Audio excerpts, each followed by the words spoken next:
Жазыңдар. Келін ертеңгісін ерте тұрып ата-енесіне сәлем салу керек. Шамамен қанша градус болу керек? Енді 45 градус.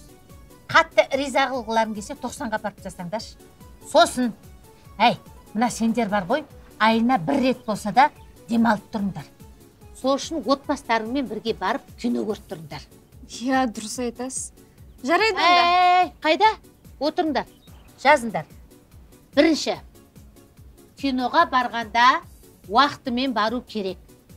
Ол той емес, уақытымен басталады. Түсінікті ма? Екінші,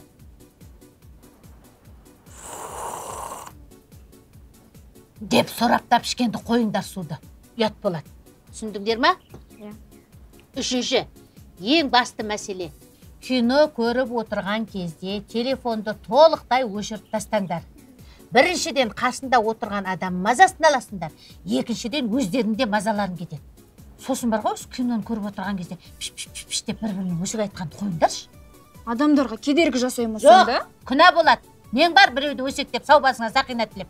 Отсай одан да киноңды көріп. Ал, олай болса жақсылап киноны тамашалайық. Оны да жазу керек па? Жоға, өзім ғой айтып жатқан.